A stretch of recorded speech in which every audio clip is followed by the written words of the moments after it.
Sono ore di attesa per i familiari di Vanessa Bruno, la giovane influencer italo-brasiliana residente a Vicenza e trovata priva di vita all'interno di un appartamento di questo condominio popolare di via Stichello, prima periferia della città berica.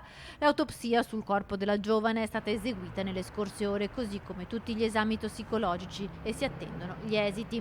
La procura ha aperto un fascicolo, al momento non risultano indagati e solo i risultati dell'esame autoptico richiesto dal pubblico ministero potranno chiarire le cause del decesso della 23enne, originaria di Caserta ma da tempo residente a Vicenza.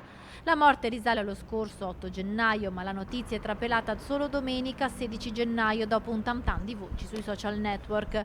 Vanessa Bruno è stata trovata morta nell'appartamento di Roberto Ferronato, un uomo noto alle forze dell'ordine per alcune vicende di spaccio di droga. Secondo una prima ricostruzione, la ragazza avrebbe trascorso le sue ultime ore mangiando una pizza insieme all'uomo e un altro amico, poi si sarebbe fermata a dormire sul divano del salotto. L'allarme è stato dato solo nel tardo pomeriggio del giorno seguente. Il padrone di casa infatti era convinto che la ragazza stesse ancora dormendo, ma dopo averla chiamata più volte si è accorto che era morta. Il suo arrivato in viale a Stichello non ha potuto far altro che accertare il decesso. Da un primo esame sul corpo non c'erano ferite o segni di violenza. Vanessa potrebbe essere morta per un arresto cardiocircolatorio, ma si attendono gli esiti degli esami tossicologici. Per gli inquirenti, che stanno mantenendo il più stretto riservo, tutte le piste sono aperte.